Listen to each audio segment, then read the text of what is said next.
Hello everyone. अब हम आज का सेशन स्टार्ट कर सकते हैं। अब धीरे धीरे अपने आप आते रहेंगे। सुबह बिल्कुल सुबह है सर। ना, इसलिए सब आराम आराम से। मेरी स्क्रीन तो विजिबल है ना? हाँ, अभी आ गई।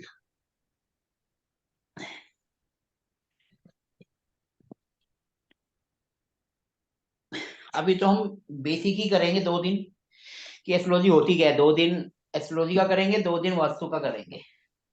ठीक है जी। हम्म। हम ठीक है। बिल्कुल सिंपल वे से करेंगे। हम औरों की तरह नहीं करेंगे, यहाँ पर खिड़की बनाओ वहां दरवाजे बनाओ, वो सब हम नहीं करेंगे। हम सिर्फ देखेंगे कहाँ पर क्या नेगेटिव हिट्स है, क्या पर क्या गड़बड़ है, उसको ठीक करना। क्योंकि अगर मकान हम उनके हिसाब से बना देते हैं तो वो फिर दूसरे पे सूट करे ना करे, इसलिए हम उस तरफ जाएंगे ही नहीं। ठीक है जी। ठीक है। आपका हमारा ये देखा जाए तो वैसे सेशन 2 है और वैसे 1 भी है, कैसे भी कह सकते हो इसको। ठीक है जी। ओके। हमारा है एस्ट्रो वास्तु। कल हमने ये समझा था एस्ट्रो प्लस वास्तु होता क्या है। ठीक है जी। एस्ट्रो वास्तु में स्टार्ट करने के लिए आज हम एस्ट्रो से स्टार्ट कर रहे हैं कि हम्म। एस्ट्रो क्या होता है। सबसे पहले जब हमें पता चलेगा एस्ट्रो क्या होता है, ज्योतिष क्या होता है, तभी तो हम आगे बढ़ पाएंगे। बेसिक नॉलेज तो इसकी भी होनी चाहिए ना, जिनको नहीं आता। अगर आता भी है तो थोड़ा सा और क्लियर हो जाएगा। देखो जी, एस्ट्रो का मतलब होता है ज्योतिष। ज्योतिष यानी कि जब हम पैदा होते हैं तो आसमान में भगवान जी एक फोटो खींच लेते हैं, ऊपर वाले ने एक फोटो खींच ली कि प्लेनेट जो जहां जाए तो हमारी जिंदगी में पूरी जिंदगी वो प्लेनेट वहीं रहेंगे। लेकिन वैसे तो वो ब्रह्मांड में घूमते रहेंगे, लेकिन हमारी कुंडली में वो वहीं के वहीं एक जगह बैठ गए। उसके लिए हमें 3 चीजें चाहिए होती हैं। हमें चाहिए date of birth, time and place, जिसके हिसाब से हम कुंडली बनाते हैं। सबसे पहले डेट ऑफ बर्थ, फिर place of birth and time of birth. ये 3 चीजें चाहिए, उसके बेस पे हम कुंडली बनाते हैं। जैसे माना किसी की हो गई 22 सितंबर, प्लेस हो गया फरीदाबाद, जैसे मैं आपने ये लिख रहा हूँ, और टाइम हो गया 7:30 AM। हमें ये 3 चीज चाहिए। अगर ये 3 चीजें मिल गई तो हम किसी की भी कुंडली बना सकते हैं। जब हम कुंडली बना लेंगे तो यानी हमारा एस्ट्रो का काम स्टार्ट हो गया। ठीक है जी। अब कुंडली बनाने के लिए अब बोलेंगे क्या हमें ऐप चाहिए, क्या सॉफ्टवेयर चाहिए। सबसे बढ़िया एस्ट्रोसेज ऐप है। मोस्टली 99% क्या 100% जो है ना एस्ट्रोलॉजर्स यही यूज करते हैं। एस्ट्रोसेज फ्री है, कहीं से कभी भी प्ले स्टोर से जाओ डाउनलोड कर लो। और बहुत अच्छी इसके अंदर वो आती हैं प्रिडिक्शंस वगैरह। एक्यूरेसी अच्छी है इसकी, इसलिए 99 क्या 100 से भी ज्यादा परसेंट लोग यही यूज करते हैं। प्ले स्टोर में जाओ, इसको डाउनलोड कर लो, उसके अंदर अपना नाम, डेट ऑफ बर्थ, टाइम भरो, आपकी कुंडली आपके सामने आ जाएगी। ठीक है जी। अब उसके बाद हम पहुंच गए कुंडली पर। ये देखो जी, ये आपके सामने ऐसे कुंडली बन के आ जाएगी। ठीक है जी। ये आपके सामने कुंडली बन के आ जाएगी। इसके अंदर 12 हाउस होते हैं। आज हम 12 हाउस के बारे में पढ़ेंगे। ये देखो जी, कल मैंने फटाफट बताया था, वो एक रिकैप था कि हम इससे क्या कर सकते हैं। आज हम इसको आराम से करेंगे। आज हम 12 हाउस के बारे में पढ़ेंगे, कल प्लेनेट के बारे में पढ़ेंगे, फिर हम वास्तु के बारे में 2 दिन पढ़ेंगे। अब हम पढ़ रहे हैं ये कुंडली। इसके अंदर 12 हाउस, 1 2 3 4 5 6 7 8 9 10 11 12। ये हाउस हमेशा फिक्स रहते हैं, राशि इसके अंदर कोई भी आ जाती है। हाउस हमेशा फिक्स रहेंगे, राशि कोई भी आ जाएगी। राशि यहाँ पर एक की जगह 4 भी आ सकती है, 6 भी आ सकती है। 6 यहाँ आएगी तो यहाँ 7 8 9 10, जो भी राशि यहाँ आएगी बढ़ते हुए क्रम में ही अपने आप चलता चलेगा। 12 के बाद फिर 1 2 3 4, ये हमेशा फिक्स रहते हैं। जो प्लेनेट होते हैं इसके बीच में वो घूमते रहते हैं, लेकिन राशियां फिक्स रहती हैं। राशियां भी 1 से 12 ही होती हैं। राशियां जिसको हम इंग्लिश में ज्वाइनिंग करते हैं, वो भी 1 से 12 ही होती हैं। ठीक है जी। अपने को सिर्फ हाउस को देखना है, अपने को हाउस से आगे नहीं बढ़ेंगे। आज हम सिंपल हाउस देखना है कि पहले हाउस से हम क्या देखते हैं। मैंने एक नोट्स भी आपको भेज दी है, जिसमें ये सब लिखा हुआ है। नोट्स भी इसका मैंने पहले ही भेज दिया, अभी क्लास से 5 7 दिन पहले ही भेज दिया था। आप देखो, ये जो है हम हिंदी में इसको कहते हैं हाउस, और हिंदी में कहते हैं भाव। पहले भाव में कौन सी राशि है, दूसरे भाव में कौन सी है, तीसरे भाव में कौन सी है, चौथे भाव में कौन सी है, पांचवें भाव में कौन सी है, छठे भाव में कौन सी है। और इंग्लिश में बोलते हैं फर्स्ट हाउस में कौन सा प्लेनेट है, फर्स्ट हाउस में कौन सी राशि है, कौन सा ग्रह बैठा है, ये सेकंड हाउस में, ये थर्ड हाउस में, ये फोर्थ हाउस, ये फिफ्थ।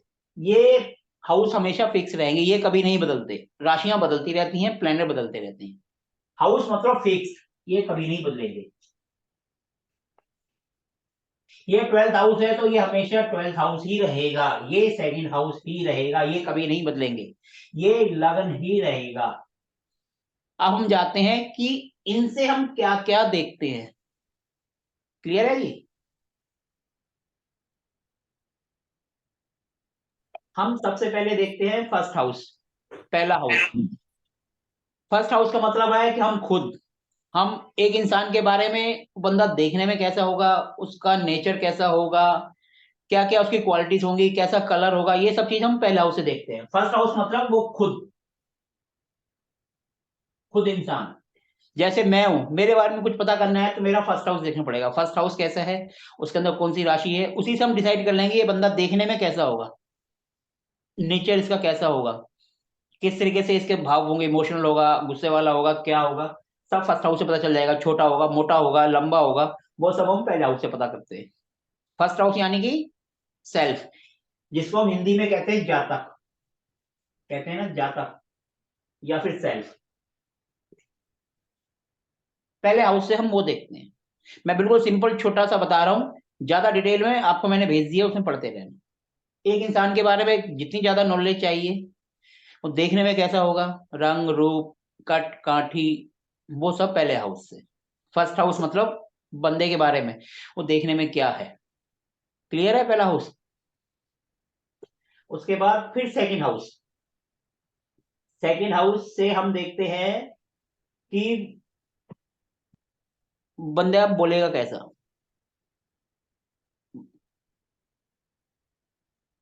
बंदे का बोलने का नेचर कैसा होगा, गुस्से से बोलता होगा, मुंह फट होगा, या प्यार से बोलता होगा, या चिल्लाता रहता होगा, वो हम सेकंड से बोलते हैं। सेकंड से हम फैमिली भी देखते हैं कि उसका परिवार कैसा होगा, कुटुंब। कुटुंब का मतलब पूरा कुनबा आ जाता है, वो हम यहाँ से कुटुंब देखते हैं। और पैसा, सबसे इंपॉर्टेंट जो इंसान की लाइफ है, ये तीन चीजें हम यहाँ से देखते हैं। बोलचाल, कुटुंब, पैसा, वो सेकंड हाउस से देखते हैं। बंदे के पास पैसा कहाँ से आएगा, किस तरीके से आएगा, वो सेकंड हाउस। बंदा बोलेगा कैसा, बंदे का फैमिली कैसे है, ज्वाइंट है, सिंगल है, क्या है, वो सेकंड हाउस। क्लियर है अभी तक पहले दो हाउस? उसके बाद जो तीसरा हाउस है, थर्ड हाउस, ये होता है हमारी मेहनत का, एफर्ट्स का।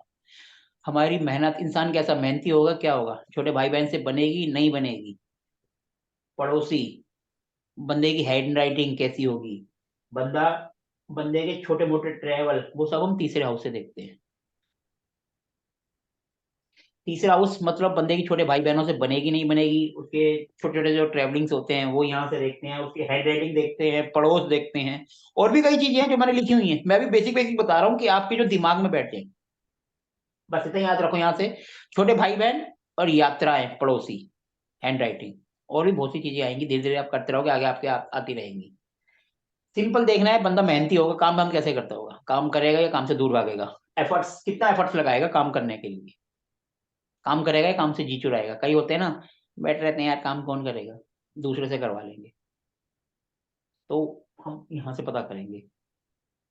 अब जैसे हमारा सुबह का बैच है, कुछ उठ गए, कुछ अभी भी सो रहे हैं, उनका देखना है यहाँ पर वीनस होगा, या 2 या 7 नंबर राशि होगी, क्योंकि उनको आराम पसंद होता है, वो आराम से उठते हैं। और जिनका यहाँ पर मंगल या शनि आएगा, वो मेहनती होंगे, रिस्क लेके भाग जाएंगे, भैया करना है मतलब करना है, रिस्क लेने वाले बंदे। ठीक है जी? तीसरा, बंदा कितनी मेहनत करेगा, आराम पसंद काम करेगा या मेहनत वाला करेगा, तीसरे हाउस से। फिर उसके बाद आता है चौथा हाउस। देखो जी, पहला नंबर, 1 नंबर हनुमान जी होता है, 2 नंबर वीनस होता है, 3 नंबर बुद्धि होता है, मरकरी, 4 नंबर होता है मून यानी चंद्र, यानी मून यानी हमारा मन।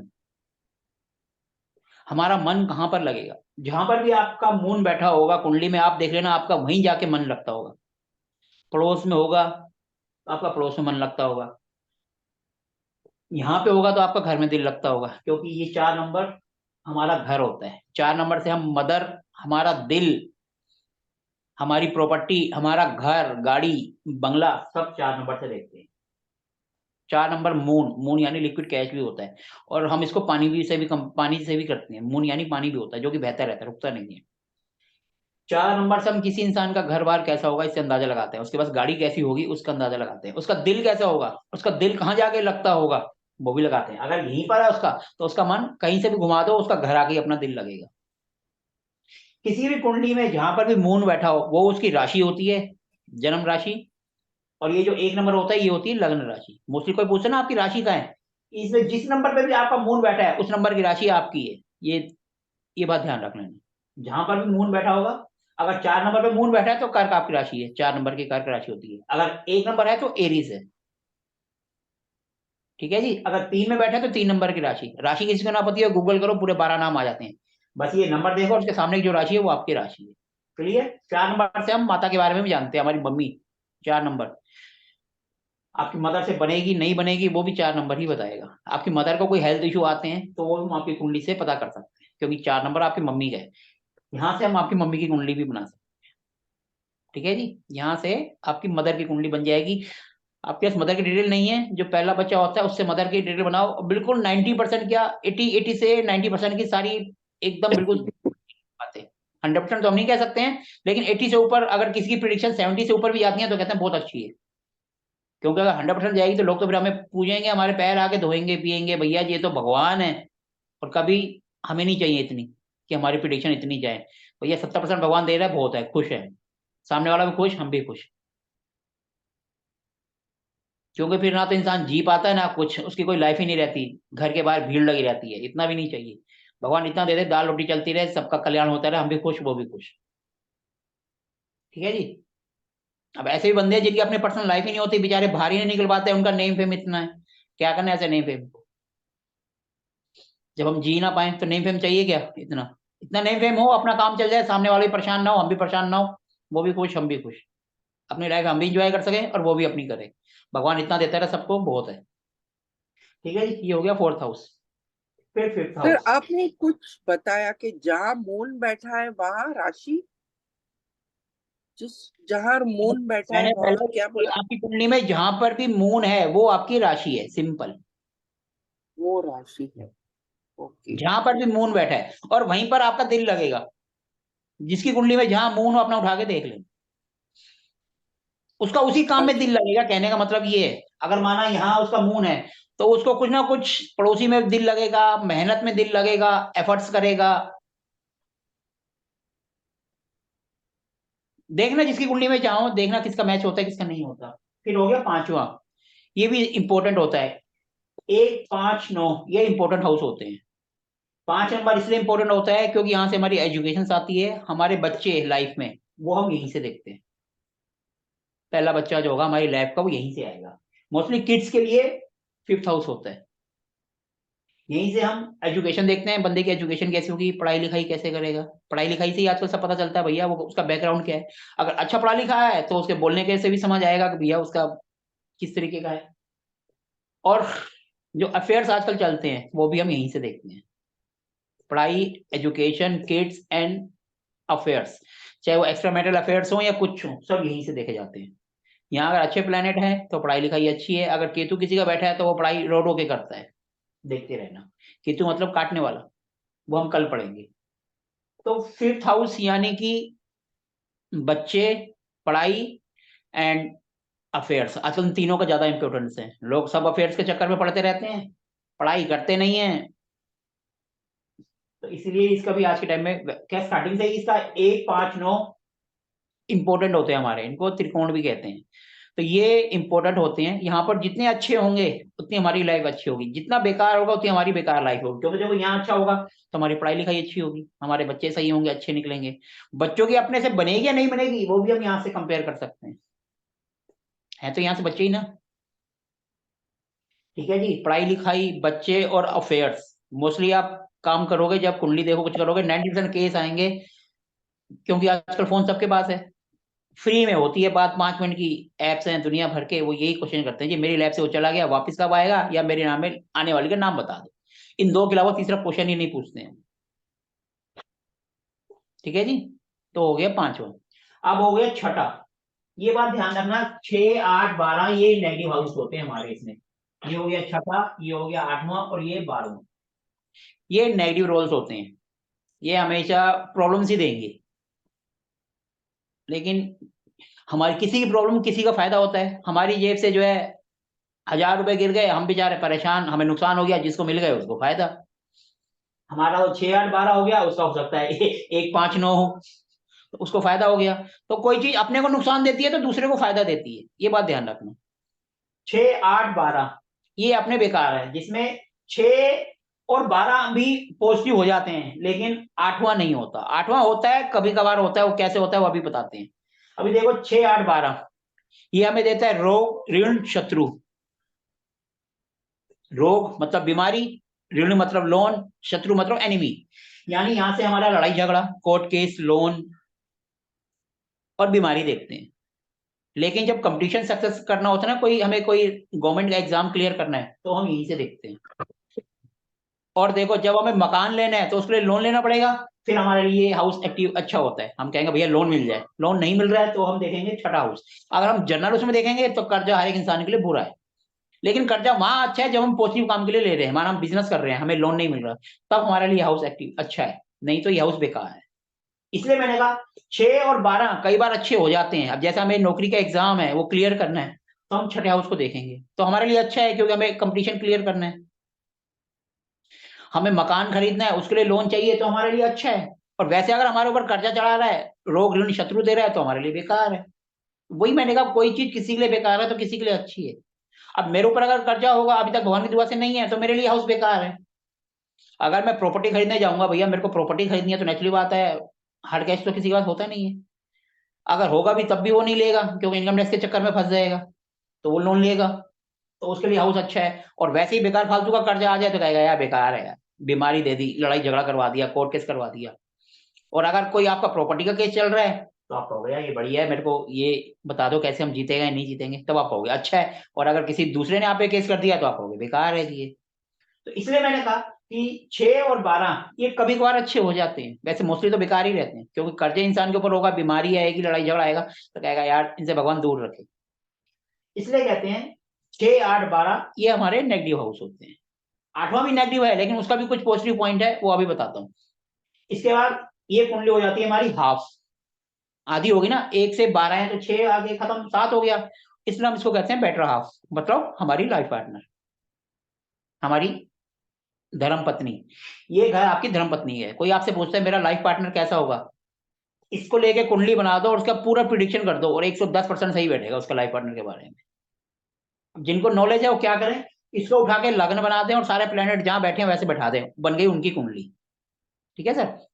यहाँ से आप लाइफ पार्टनर के बारे में बता सकते हो, उसका लाइफ पार्टनर कैसा होगा, उसका नेचर कैसा होगा, कहाँ से आएगा, इवन ये तक बता सकते हो कितनी दूर से आएगा, पास से आएगा, उसका नेचर कैसे होगा। फिर दूसरा यहाँ से, क्योंकि हम शादी करते हैं तो हमारी पार्टनरशिप हो गई उनसे पूरी लाइफ लॉन्ग के लिए, तो हम यहाँ से पार्टनरशिप भी देखते हैं कि हम बिजनेस में पार्टनरशिप करें या ना करें।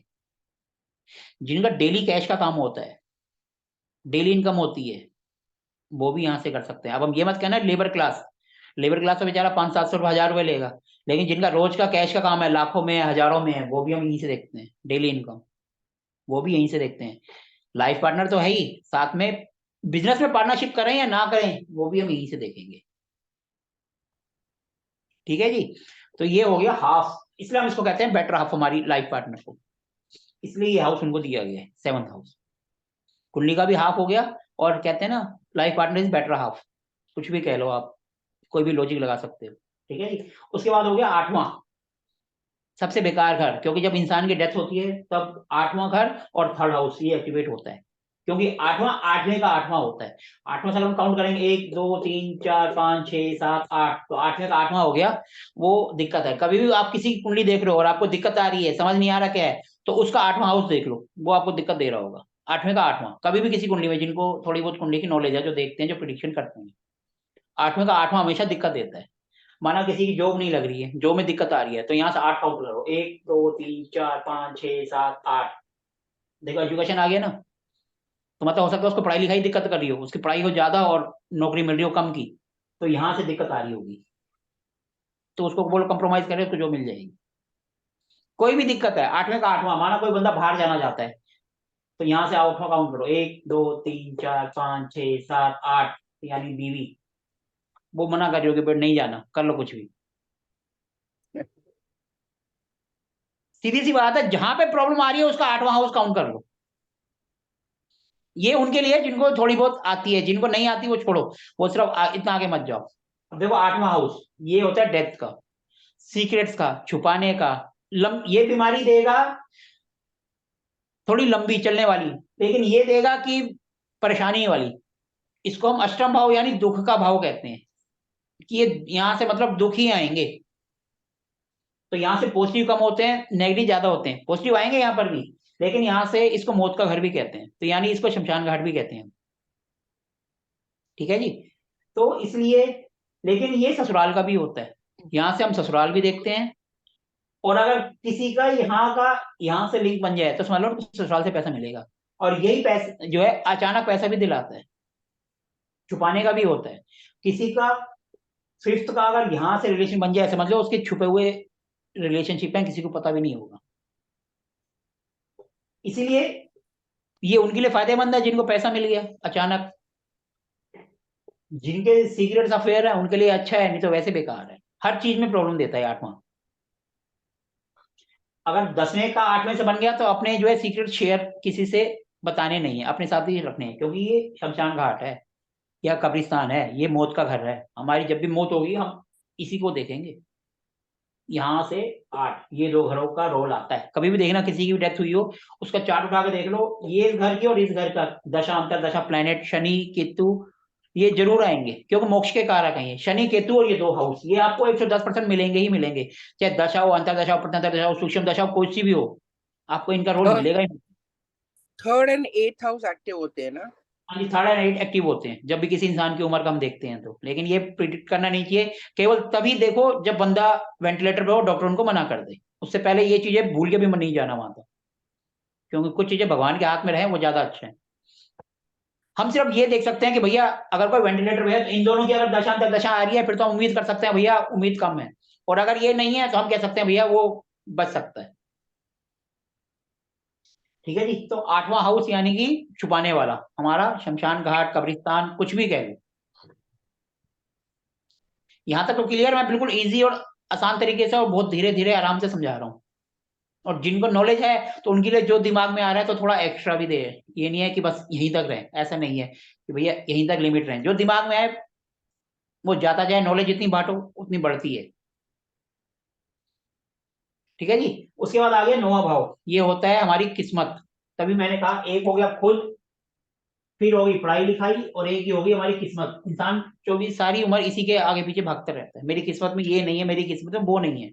ऐसा कुछ नहीं है, आप मेहनत करो, कर्म तो आपको करना पड़ेगा ना, तभी तो आपकी किस्मत स्ट्रांग होगी।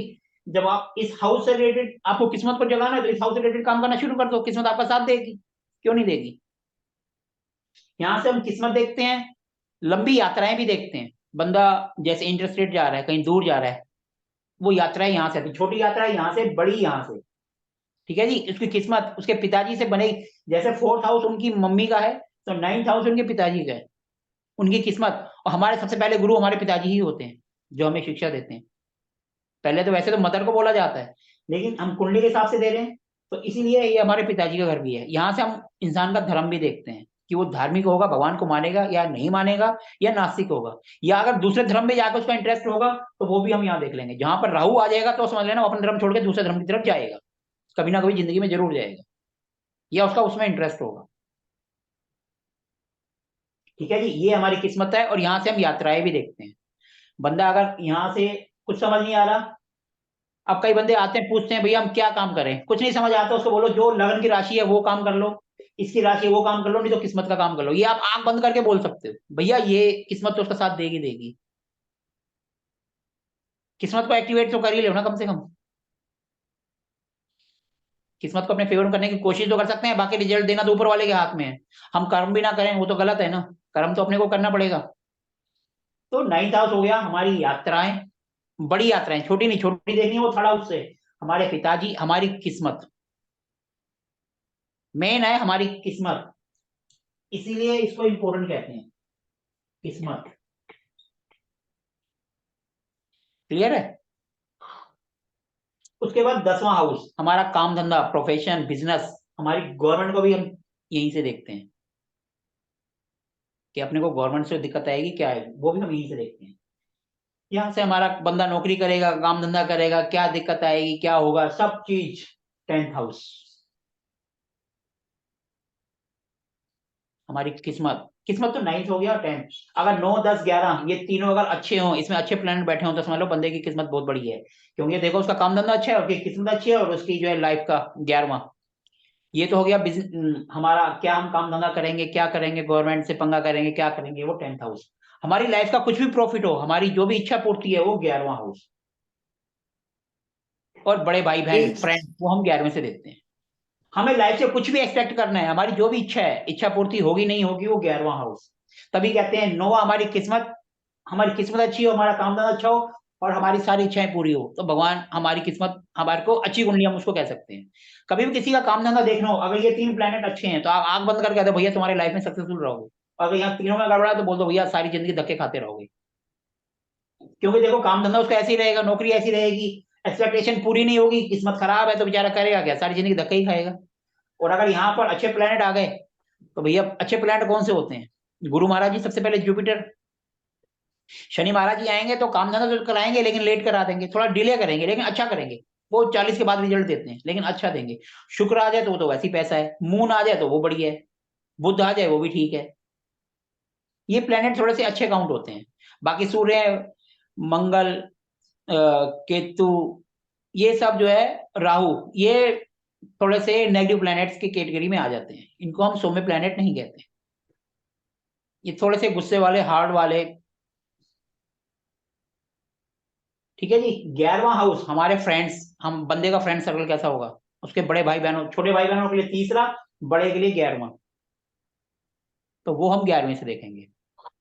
हमारी लाइफ में हमारी इच्छाएं पूरी होंगी या नहीं होंगी, जो भी हमारी एक्सपेक्टेशन है, वो इच्छा पूर्ति का घर कहलाता है। ये एक्सपेक्टेशन या इच्छा पूर्ति, वो 11वां हाउस। हमको लाइफ में क्या मिलेगा, क्या नहीं मिलेगा, 11वां। उसके बाद फिर तीसरा लास्ट नेगेटिव हाउस, 12वां, जिसको मोक्ष का घर कहते हैं। ये मोक्ष का घर भी है, बेड प्लेजर भी है। हस्बैंड वाइफ का जो शादी के बाद जो बेड प्लेजर होता है, वो भी हम यहीं से देखते हैं। ठीक है जी। ये मोक्ष का भी है। फॉरेन भी हमें यही ले जाता है, और पागल खाने और जेल भी हमें यही ले जाता है। अब देखो, अगर हमें जेल ले जा रहा है, तो हमारे लिए ये सबसे बेकार है। पागल खाने ले गया, फिर तो हमारी तो जिंदगी झंड हो गई, जिंदगी झंड, फिर भी घमंड, बेकार हो गया। अगर मोक्ष की तरफ ले जाएगा, यानी कि साधु बाबा बनवा देगा अपने को। और अगर अपने को फॉरेन ले गया, तो भैया फिर तो बल्ले बल्ले, सबसे अच्छा है फिर तो हमारे लिए घर। हम कहते हैं कि इस हाउस को एक्टिवेट कर दो, मैं फॉरेन जाना है, लेकिन इसको अगर ज्यादा एक्टिवेट कर दिया, तो वो पागल खाने भी पहुंचा देगा, और पुलिस केस भी करवा देगा, कोर्ट केस वगैरह सब, फिर परेशानियों में चक्कर पड़ते रहोगे। इसलिए कभी भी 6, 8, 12 को एक्टिवेट करने की कोशिश नहीं करनी चाहिए। कई होते हैं वो करवा देते हैं, भैया इनको 6, 8, 12 को एक्टिवेट कर लो, आपका काम हो जाएगा। लोन नहीं मिल रहा, वो कहेंगे करवा लो, अरे इनके साथ साथ मुसीबतें भी तो आएंगी, इसलिए 6, 8, 12 से दूर रहो। इनकी पूजा पाठ कर लो, वो ज्यादा अच्छा है। बाकी और ना तो इनके कभी रतन पहनो, कुछ मत करो। हाँ, रुद्राक्ष पहन सकते हो, रुद्राक्ष में कोई दिक्कत नहीं है, रुद्राक्ष कभी भी कोई नेगेटिव असर नहीं देता, वो किसी का भी पहन लो, वो बढ़िया है। आप 6, 8, 12 का रुद्राक्ष पहन सकते हो, लेकिन रतन भूल के मत पहनना। कई होते हैं सजेस्ट कर देते हैं, भैया तेरे को लोन नहीं मिल रहा, कोई दिक्कत आ रही है, पहन ले, 2, 4 महीने के लिए पहन ले। वो तो पहन लेगा, लेकिन उसके साथ साथ वो लोन तो दिलाएगा, लेकिन रोग भी तो देगा, बीमारी भी तो साथ देगा उसके।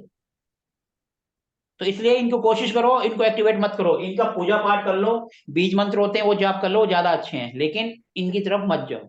जाओगे 10 रुपए मिलेंगे, साथ में 9 रुपए का नुकसान भी आएगा। फौरन जाना है, आप एक्टिवेट कर रहे हो, फौरन तो जाओगे, लेकिन प्रॉब्लम के साथ, क्योंकि प्रॉब्लम भी तो वो एक्टिवेट करेगा ना वो। तो इससे अच्छा है रुद्राक्ष पहन लो या बीज मंत्र कर लो, सबसे अच्छा होता है पूजा पाठ कर लो, उसमें कोई नुकसान नहीं है, किसी का भी कर लो, किसी का भी कर लो, वो बेस्ट रहेगा। ठीक है जी। 1 से 12 तक का मैंने करवा दिया, बिल्कुल सिंपल वे से। सर जिसका जॉब भी 12वां हाउस से रिलेटेड हो, तो जो 12वां हाउस रिलेटेड उसको बोलो ना घर से दूर जाके काम कर ले। ये जो है हमारा घर से अननोन प्लेस को भी बताता है, क्योंकि फॉरेन यानी अननोन प्लेस हो गया ना। हम रहते हैं फरीदाबाद में और हमें भेजो अब कनाडा, तो मेरे लिए तो सब अननोन हो गया ना, अननोन प्लेस हो गया। तो बागे का मतलब अननोन भी होता है, उसको बोलो अपने घर से दूर, थोड़ा सा दूर जहां उसको कोई ना जानता, वहां से काम धंधा कर ले। या फॉरेन का मतलब है फॉरेन से रिलेटेड कोई काम कर ले, तो उसको उसको कमी नहीं मिलेगी। एक्टिवेट इंपोर्ट एक्सपोर्ट का काम हो तो उसको 12वां घर जोड़ेगा एक्टिवेट। जोड़ेगा, लेकिन उसका इसका और इसका रिलेशन बनना चाहिए ना, 10वें और 12वें का रिलेशन बनना चाहिए। अगर बनेगा तो इंपोर्ट एक्सपोर्ट कर ले, फॉरेन का कर ले, इन्वेस्टमेंट का कर ले, बैंकिंग का, बैंकिंग का नहीं इंश्योरेंस का कर ले, वो सब चलेगा, वो सब यहाँ से आ जाता है।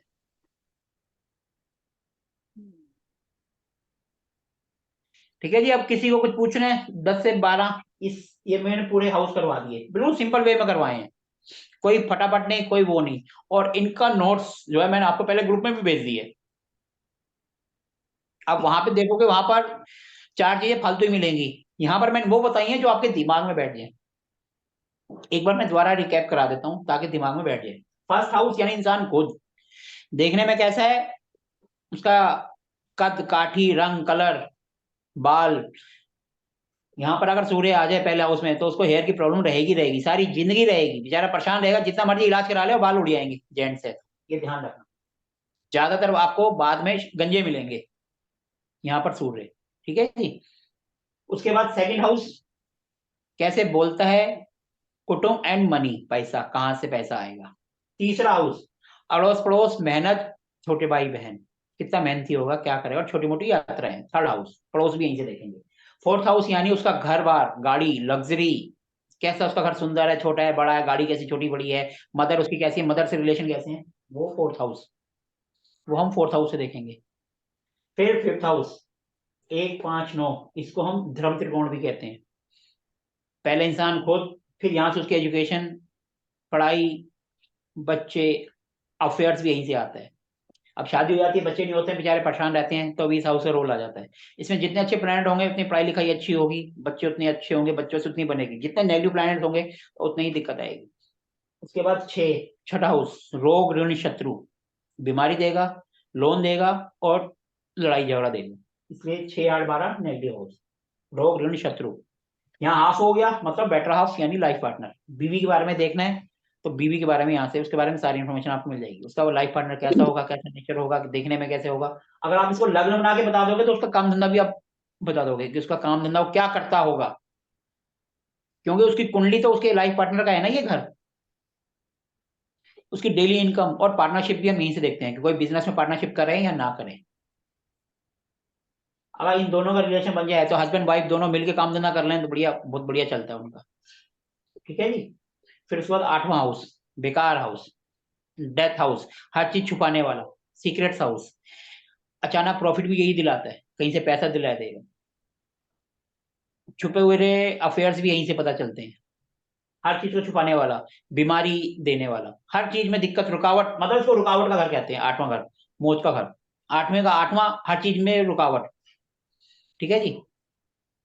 फिर उसके बाद 9वां घर यानी किस्मत, हमारे पिताजी, हमारी बड़ी यात्राएं, हम एक स्टेट से दूसरे स्टेट में या कुछ, और यहाँ से हम एजुकेशन देखते हैं नॉर्मल, और यहाँ से हम हायर एजुकेशन भी देखते हैं। यहाँ से नॉर्मल एजुकेशन भैया ठीक है पढ़ाई लिखाई अच्छी कर रहा है, उसके बाद जो हायर एजुकेशन जाएगा तो वो यहाँ से देखते हैं कि हायर एजुकेशन कहाँ से करेगा, अपने स्टेट से करेगा या दूसरे स्टेट से करेगा, या कैसी होगी, करेगा भी या बीच में छोड़ देगा। फिर उसके बाद 10वां काम धंधा बिजनेस नौकरी, क्या करेगा वो 10th हाउस डिसाइड करता है। और 10th हाउस और 9वां हाउस जो है पिताजी को भी बताता है।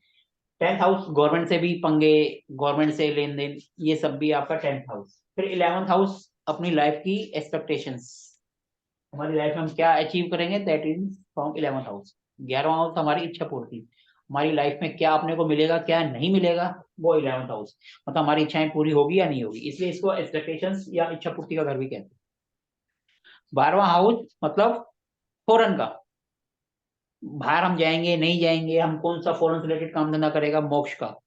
तो इवन हस्बैंड वाइफ का बेड प्लेजर्स एंड मोक्ष का, पागल खाने का, इवन जेल भी हम इसी हाउस से देखते हैं। हॉस्पिटल, हॉस्पिटल भी। हॉस्पिटल भी देखो, यहाँ से बीमारी आई, यहाँ बंदा ज्यादा बीमार हो गया और यहाँ पर हॉस्पिटल चला जाएगा। सर ये हायर एजुकेशन क्या घर 9th हाउस है कि देखो यहाँ से हम देखते हैं बेसिक एजुकेशन की, वो 10वीं 12वीं तक कैसा पड़ेगा, ग्रेजुएशन तक ले लो, ठीक है। फाइव? उसके बाद हायर एजुकेशन तो ग्रेजुएशन के बाद ही स्टार्ट होती है आज की डेट में। बंदा पोस्ट ग्रेजुएशन करेगा, कोई टेक्निकल कोर्स टेक्निकल में जाएगा, टेक्निकल तो खैर यहीं से डिसाइड हो जाएगा। लेकिन जैसे एमबीएस वगैरह करेगा या और ज्यादा हायर क्लिप करेगा, पीएचडी देखना है तो हम यहाँ से देखेंगे, क्योंकि ये रिसर्च का घर भी है। 8th house. 8th house, PhD तो 8 से देखेंगे। 9 से हायर एजुकेशन, जो कि आपकी माना उसने टेक्निकल कर लिया, उसके बाद और हायर कर रहा है कि मैं एमएस के लिए मैं बाहर जा रहा हूँ, फॉरेन जा रहा हूँ या कुछ जा रहा हूँ, या मैं अब मैंने ग्रेजुएशन कर ली, अब एमबीए करूंगा या एमबीए से भी आगे करूंगा, कुछ एमफिल करूंगा या करूंगा, पीएचडी करेगा तो इधर आ जाएगा। बाकी हायर एजुकेशन यहाँ से आएंगी। अब एक है ना, जैसे किनका 9th में ज्यादा एक्टिव हो तो वो देखो इसमें ओकल्ट साइंस में भी और आगे आगे सीखते चले जाते हैं। आप ये भी देख सकते हो, हायर एजुकेशन किसी भी फील्ड में हो सकता है, कोई जरूरी नहीं है कि हम रेगुलर पढ़ाई हो। ओकल्ट साइंस भी देखते हैं, ओकल्ट साइंस भी हम 8th से भी देख सकते हैं और 9th से भी, क्योंकि मोक्ष के घर हैं और अपना काम भी वही है।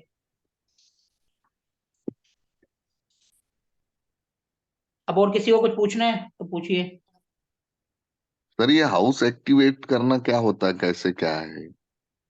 सर ये हमारा इस कोर्स का पार्ट नहीं है, और अच्छा ये अच्छा। सर ये जो है ये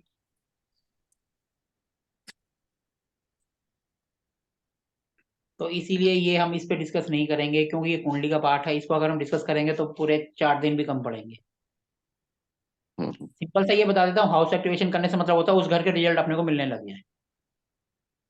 अच्छा आपने अच्छा। क्वेश्चन करा है, मैं उसका एक आंसर दे देता हूँ। जैसे एक नंबर है, एक नंबर होता है मंगल, तो मंगल के हम्म, एलिमेंट्स को अपनी लाइफ में ले आओ, अच्छा तो वो आपका घर एक्टिवेट होने लग जाएगा। इसको अच्छा। कुंडली में कहते हैं ना रतन पहन लो। जब हम स्टोन पहनते हैं, वो स्टोन हमारी बॉडी से टच होता है, तो वो हाउस को एक्टिवेट कर देता है। जैसे एक है, एक नंबर का मंगल, मंगल का जो रतन होता है लाल, वो आप पहन लो। जैसे हम्म 4 नंबर है मून, घर बार के लिए या गुस्से के लिए कहते हैं ना मोती पहन लो।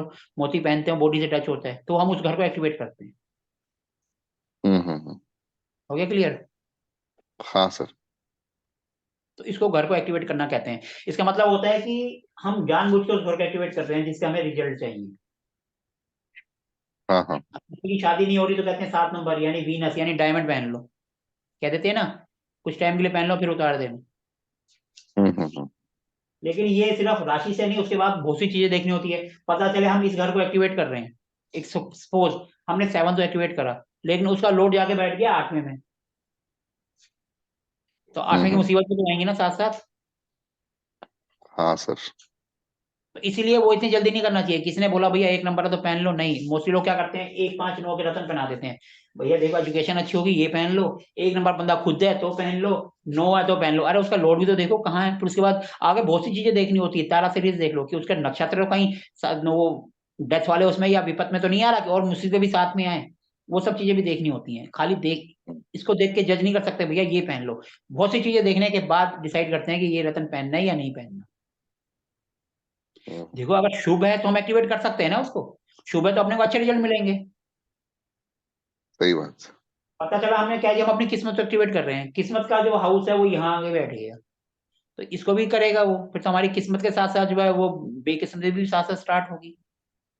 तो हम इससे अच्छा फिर हम देखेंगे कि 5 वाला अगर अच्छा है तो हम उसको एक्टिवेट करेंगे। अगर हमारे बच्चे अच्छे निकल जाएंगे तो वो भी तो हमारी किस्मत है। सही। फिर हम कोशिश करेंगे, नहीं अगर ये भी सही नहीं आ रहा तो हम 1 पे चले जाएंगे। हम 2 और 7 को एक्टिवेट करने से बचते हैं क्योंकि ये मारक होते हैं। अच्छा। मारक जानते हैं क्या होते हैं? मारक मतलब मुसीबतों को बुलाने वाले, हमेशा लाइफ को प्रॉब्लम देने वाले। 2 और 7 ये मारक और अति मारक वो हम उसके अंदर पढ़ते हैं वैदिक में। इसलिए इन हम्म। दोनों को एक्टिवेट करने से बचना चाहिए। लेकिन लोग कहते हैं पैसा चाहिए भैया एक्टिवेट कर लो, फिर वो कहेंगे हमने तो कभी देखा ही नहीं कि उनको कोई दिक्कत आई है। अरे वो पैसे वाला उनकी प्रॉब्लम होगी तब भी दिखेगी नहीं। छोटा गरीब बंदा होगा, उसके घर में रोटी नहीं है सबको पता चल जाएगा। गरीब के घर में रोटी नहीं है हफ्ते 10 दिन में पता भी नहीं चलेगा, उसका दिखावा ही इतना होगा। इसलिए इन लोगों को एक्टिवेट करने से बचना चाहिए। पैसा तो आएगा नो डाउट, लेकिन वो मार्क भी तो आएगा, मुसीबतें भी तो लाएगा। इसलिए सही किसी भी बात। हाउस को एक्टिवेट करने से पहले उसका इफ एंड बट पहले देख लो कि इसको, जैसे हमने घर का ब्रह्म स्थान इधर से उधर करा तो सारी जोन भी अलग हो जाती है। अगर कोई भी जोन साउथ में है जो कि अच्छा है, SSW में चला गया, तो भैया हो गया सारा कबाड़ा। हमने क्या किया, हम लोग सिर्फ वो एरिया काटा था। अरे काटने से हम्म पहले कौन सी है वो भी तो देख लो ना, उनके इफ एंड बट क्या होंगे, कि वो आगे जाएगा या प्लस में जाएगा या माइनस में जाएगा। इसलिए कोई भी डिसीजन पहले अच्छी तरह सोचो समझो, उसके बाद डिसीजन लो। हम्म अब किसी के पास जाओगे, मिनट से पहले क्या देगा, भैया कुंडली देखी 1 नंबर का पहन लो, 5 का पहन लो, 9 का पहन लो। और कुछ तो ऐसे हैं जिनको कुछ नहीं पता, वो कहते हैं राशि बताओ और ले जाओ पहन लो। अभी कुछ दिन पहले मेरे पास एक बंदा आया, उसने कोई अंगूठी पहनी हुई थी। मैंने कहा भैया उतार दे इसको, रहने दे। 1 महीने बाद हम्म फिर आया, कुछ और पहन के आ गया, कह रहा बताओ जी ये मेरे को सूट करेगी, मैंने आपकी कुंडली देखी है, कह रहा है नहीं। तो मैंने कहा फिर मैं ऐसे कैसे बता दूं। कह रहा इसको पहनने के बाद गुस्सा बहुत आ रहा है। मैंने आपको रेकमेंड किया पहनने के लिए, कह रहा है नहीं। तो मैंने कहा फिर मैं क्या बताऊं आपको, आपकी कुंडली है, कह रहा है नहीं है। फिर कैसे आंसर करूं मैं आप। एक का मना किया तो दूसरी उनके कहने पे दूसरी पहन के आ गए। क्या बोलेंगे अब उनको। तो इसीलिए किसी को भी ना ये, मैं रतन वतन की सलाह नहीं देता ना, मैं बोलता हूँ भैया ये पहनो। क्योंकि वो बहुत जल्दी एक्टिवेट होते हैं, अपना रिजल्ट देना शुरू कर देते हैं, साथ साथ उसको देखने के लिए प्रॉपर गाइडेंस की जरूरत पड़ती है। ऐसे नहीं कभी भी देखा और 5 मिनट बता दिया, नहीं, उसके लिए थोड़ा टाइम चाहिए भैया। आप बोलूंगा ठीक। अभी बैठे बैठे बता दो मैं कौन से रत्न पहन लूं, तो भैया पहले ये देखना पड़ेगा ना। फर्स्ट हाउस 6 8 12 में तो नहीं बैठा। फिर उसकी तारा सीरीज देखनी पड़ेगी, भैया नेगेटिव इंपैक्ट तो नहीं दे रहा है कहीं, विपत संपत्ति या वो जो डेथ वाले हैं उनको तो सिग्निफाई नहीं कर रहा है। अगर कर रहा है तो हम उसको क्यों एक्टिवेट करेंगे।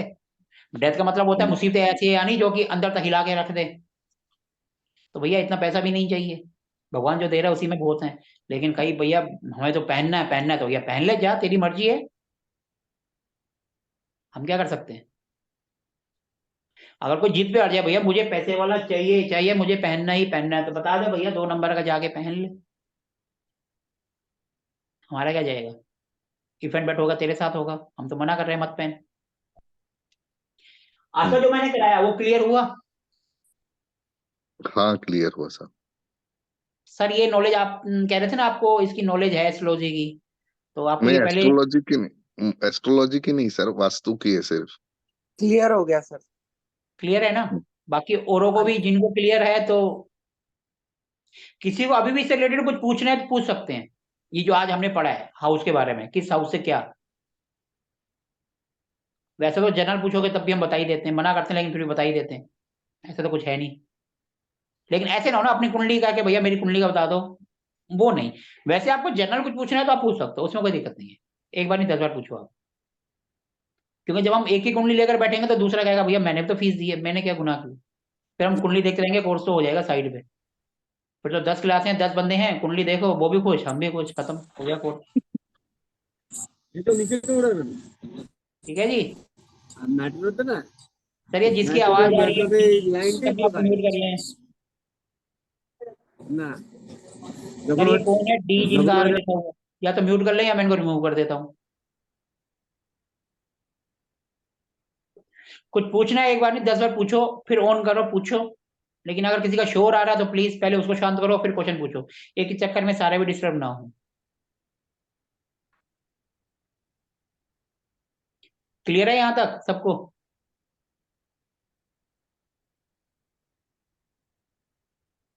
यस सर, क्लियर है। आप वैसे जनरल पूछना चाहो तो जनरल भी पूछ सकते हो, ऐसा कुछ नहीं है कि आप जनरल नहीं पूछ सकते। लेकिन कुंडली मत उठा के डाल देना अपनी कि हाँ भाई मेरी कुंडली से बता दो, वो नहीं। वैसे जनरल पूछो, एक नहीं 10 पूछो आप क्वेश्चन, उसके आंसर मिलेंगे आपको। लेकिन कुंडली में फिर सबके साथ वो हो जाएगी पार्शियलिटी, भैया उनकी देख रहे हैं हमारी नहीं देख रहे। तो इसीलिए वैसे आपको कुछ भी पूछना पूछ सकते हो, हाउस के बारे में, कुंडली के बारे में। अच्छा एक चीज रहेगी, एक और बता दूं, इसके लिए सॉफ्टवेयर कौन सा होता है जो कि फ्री में है। इसको तो रब कर दूं, मिटा दूं नहीं से तो। हाँ सर।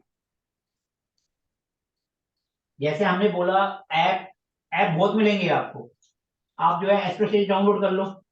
अगर आपको सॉफ्टवेयर चाहिए इसके लिए फ्री में जो अवेलेबल है वो है जगन्नाथ होरा। सबसे बेस्ट है जितने भी हैं आज की डेट में।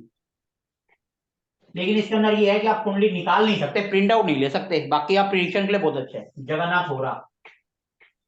ये गूगल में डालो, उसको डाउनलोड कर लो, इसके अंदर ऐसे ऐसे फीचर्स हैं और वो में पैसे देकर भी नहीं मिलेंगे। लेकिन इसका माइनस पॉइंट ये है कि आप इससे प्रिंट आउट नहीं निकाल सकते। जैसे औरों में आप एस्ट्रो सेज में जाके आप करोगे, आपकी कुंडली प्रिंट आउट होके बाहर आ जाएगी। इसके अंदर आप वो नहीं कर सकते, सिर्फ स्क्रीन पर रहेगा। प्रिडिक्शन के लिए बहुत अच्छा है, क्योंकि हम इसके साथ एक सिर्फ यहाँ पे D1 के साथ साथ अष्टक वर्ग भी इसमें साथ में आ जाता है। अष्टक वर्ग वो एक अलग मैटर है जिसमें हम पॉइंट के बेसिस पे करते हैं, वैसे सब में D1 या लगन आता है सिर्फ। इसमें D1 के साथ साथ और भी काफी सारे चार्ट जो है वो सामने स्क्रीन पर आ जाते हैं। अब हमें जैसे इसके साथ कुछ और देखना है, ट्रांसलेट देखना है, तो हमें वहां जाना पड़ेगा। इसमें सब चीज ऑनलाइन वहीं सामने आ रही होती है। आपने जैसे देखा शादी, तो शादी के पॉइंट वहां सामने आ रहे हैं, मिनट से पहले देखती बंदा कर देता है, अरे यार इसके तो मैरिज लाइफ डिस्टर्ब है। वो अष्टक वर्ग होता है, वो आगे होता है वैदिक में। अष्टक वर्ग वो हम नंबर्स होते हैं 1 से 28, उसके बीच में देखते हैं कितने नंबर्स हैं, क्या हैं, कितने पॉइंट्स एक घर को मिले हैं, उसके बेस में हम डिसाइड करते हैं। वो सब चीजें उसमें साथ में आती हैं। तो इसीलिए अगर आपको सॉफ्टवेयर चाहिए तो जगन्नाथ होरा, गूगल पे जाओ, सिंपल टाइप करो जगन्नाथ होरा, सामने आ जाएगा, और उसको डाउनलोड कर लो। हर किसी लैपटॉप पे चल जाता है वो, चाहे लैपटॉप हो चाहे आईफोन, मतलब कुछ भी हो, सिर्फ सॉफ्टवेयर है वो लैपटॉप पर ही चलेगा, इस पे नहीं चलेगा। मोबाइल पर, मोबाइल में चलता होता तो सबसे पहले मेरे उस पर ही होता, लेकिन ये फ्री है, इसको आप डाउनलोड कर लो। ये कोई ज्योतिष महाराज थे, उनके बेटे ने बनाया है, और उसने बनाया, वो यूएसए वगैरह में गए, उनकी फैमिली सेटल है। मेरे को ज्यादा उनके बारे में नहीं पता, लेकिन ये बहुत ही अच्छा सॉफ्टवेयर है, इसको आप फ्री में डाउनलोड कर सकते हो। इसके अंदर अच्छी अच्छी प्रिडिक्शंस आप कर सकते हो। प्रिडिक्शन के लिए तो देखो ये सीखना पड़ेगा, वो सिर्फ आपको चार्ट बना के दे देगा, D1 दे देगा, D9 दे देगा, D10 दे देगा, डी सारे वो दे देगा, ट्रांजिट दे देगा, लेकिन आपको कैलकुलेशन तो खुद करनी है। बस प्लस पॉइंट ये है कि जैसे आपने D1 देखा, उसके साथ और भी कुछ चार्ट आ जाएंगे, और साथ में अष्टक वर्ग भी आ जाता है, क्योंकि इस कंप्यूटर की स्क्रीन बड़ी होती है, और ये सॉफ्टवेयर सारे के सारे आपके सामने एक ही बार पे दे देता है। जैसे आप खोलोगे, जैसे आपने लॉगिन करा, आपने डिटेल्स डाली, और ये आपको सारे चार्ट दे देगा। जब आपके सामने एक साथ 4 चीजें आ जाएंगी, तो आपकी जो एक प्रिडिक्शन में 5 मिनट लगने थे, वहां 2 मिनट में आप देखोगे, अरे देखा मेरे हिसाब में वहां देखा इतने पॉइंट है, मिनट से पहले देखा और आपने कर दिया, भैया इसकी मैच लैब तो अच्छी है, फटाफट। और जिसका देख लिया भैया ये तो 6 8 12 के ज्यादा पॉइंट आ रहे हैं, तो मतलब मुसीबतें ज्यादा हैं इसकी जिंदगी में, तो आप वैसे बोल दोगे भैया ये तो किस्मत का मारा है। और जिनके 6 8 12 में कम पॉइंट है, आप कह दोगे अरे यार इसकी तो किस्मत ठीक है, लाइफ बढ़िया चलेगी। कुछ नहीं करना, सिर्फ एक नजर मारनी होती है, और वो उसके सामने आ जाता है। इसलिए हम इसको कहते हैं ये बहुत बढ़िया है। इसके अंदर और भी चीजें हैं, नवतारा सीरीज कईयों में है, कईयों में नहीं है, इसके अंदर बनी हुई आती है, जो कि मैं नक्षत्र की बता रहा था। बहुत सी चीजें हैं जो इसके अंदर आपको मिल जाएंगी, और सॉफ्टवेयर में ढूंढने से भी नहीं मिलेंगी। तो इसीलिए एस्ट्रोसेज या फिर ये ऐप तो बहुत मिल जाएंगे, लेकिन एस्ट्रोसेज ऐसा है जिसको सब यूज करते हैं। किसी को केपी यूज करना है तो उसके लिए ज्योतिष ऐप यूज कर लो, ज्योतिष के लिए केपी अच्छा है, वैदिक के लिए बेकार है। कुंडली ऐप है, वो भी आप यूज कर सकते हो, लेकिन एस्ट्रोसेज ऐसा है इसको सब यूज करते हैं, फ्री टू है, जब मर्जी उतार लो कर लो। पहले इसमें ऐड नहीं आती थी, आजकल ऐड आना शुरू हो गई है। ऐप तो बहुत मिलेंगे, इतने ऐप हैं कि पूछो मत, कोई क्या यूज करता है, कोई क्या। तो इसीलिए एक सॉफ्टवेयर भी बताना जरूरी इसलिए है क्योंकि कईयों के पास लैपटॉप हो, कहते हैं जी हमें आराम से बैठे, हम ऑफिस में बैठे, लैपटॉप चल रहा है, मोबाइल नहीं चला सकते, तो लैपटॉप में कर सकते हैं। तो भैया जगन्नाथ होरा फ्री है, कहीं से भी डाउनलोड करो, 2 मिनट में डाउनलोड होता है, किसी भी वर्जन पे चलाओ, सब में चलता है ये। ठीक है जी, किसी को कुछ पूछना है तो पूछ लो, नहीं तो फिर हम आज के सेशन के एंड की तरफ जा रहे हैं। सर ये प्रश्न कुंडली क्या बनती है, कैसे, क्या उस और प्रश्न कुछ? कुंडली एक अलग सब्जेक्ट होता है, उसको पढ़ने के लिए कम से कम 1 हफ्ते की क्लास चाहिए। प्रश्न कुंडली ऐसी होती है कि किसी के पास कुछ भी नहीं है, माना कोई बंदा आपके पास आया, आके बोला जी मेरे को क्वेश्चन है, मुझे उसके आंसर चाहिए, तो प्रश्न कुंडली से आप 3 क्वेश्चन के आंसर कर सकते हो। वो प्रश्न कुंडली होती है। जिसके पास कुछ भी नहीं है, उसको उनके क्वेश्चन का आंसर देना, दैट इज कॉल्ड प्रश्न कुंडली। उसके लिए पहले आपको कुंडली की नॉलेज होना जरूरी है, तो उसके बाद आप प्रश्न कुंडली पे जाते हैं। उसका भी हम कोर्स लॉन्च करेंगे, लेकिन पहले जो हमारे चल रहे हैं वो तो खत्म हो जाए। जैसे अब हमने एस्ट्रो ये वाला नया कोर्स स्टार्ट कर रहा है, ये अभी तक मैंने नहीं करा था। अब इसके बाद हम प्रश्न कुंडली पे जाएंगे, क्योंकि क्योंकि देखो मेरे पास मोस्टली मेरे स्टूडेंट ही वापस आ रहे हैं, और उन्हीं के रिकमेंडेशन से आ रहे हैं। तो जो जो वो कर चुके हैं, उसके बाद आगे उनको क्या जरूरत है, उसी के हिसाब से हम कोर्स डिसाइड कर रहे हैं। मैं हूँ सर, मॉर्निंग में हाँ। रखना प्लीज। वो तो आपको पता है, अभी हमारी 10 क्लासेस हैं, ये खत्म होने के बाद अब 6 बजे का बैच, ऐसे आगे गर्मियां आ रही हैं, लोग सुबह सुबह टहलने जाते हैं, मोबाइल कान पे लगाया, टहलते टहलते क्लास ले लेते हैं, क्योंकि उन्होंने तो सिर्फ सुनना है। कॉपी पेन का तो मैं दूर कहता हूँ, कॉपी पेन की जरूरत ही नहीं है मेरी क्लास में। वो तो पार्क में चक्कर लगाते लगाते भी क्लास अटेंड कर सकते हैं, सुनना ही तो है सिर्फ कान पे लगा के। तो इसलिए अब 6 बजे का टाइम तो फिक्स है, 6 बजे का अपना बैच रेगुलर चलेगा, क्या कोई सा भी है, ये खत्म होगा, इसके तुरंत बाद दूसरा स्टार्ट हो जाएगा। उसकी ऐड भी पहले से शुरू कर देंगे कि भैया अब हम ये स्टार्ट कर रहे हैं। अब जैसे प्रश्न कुंडली का आपने बोला, तो अगला बैच हम अब प्रश्न कुंडली का ही लगाएंगे सुबह 6 बजे। चलेगा, मैं हूँ चलो, सर, आपकी वजह से हम लोग जल्दी उठ जाते हैं। आपकी वजह से मैं भी उठ जाता हूँ, नहीं तो 7 बजे उठता था, कम से कम मैं भी 5:30 बजे उठ जाता हूँ। सुबह सुबह का ये फायदा है कि इस टाइम बिल्कुल फ्रेश माइंड होता है, और जो दिल में आया बोल दिया, और सुबह सुबह सब काम अच्छे होते हैं। इसलिए मैंने सुबह 6 बजे स्टार्ट किया, और मैंने 6 बजे से ही मैंने स्टार्टिंग करी थी सीखने की। कल जो मेरे पुराने फ्रेंड्स हैं जिनके साथ मैंने सीखा था, कहते आपने भी 6 बजे का स्टार्ट कर दिया। मैंने कहा हाँ जी, कर दिया। तो इसीलिए अब इसके बाद जो आपकी डिमांड होगी हम उसी हिसाब से आगे बढ़ेंगे।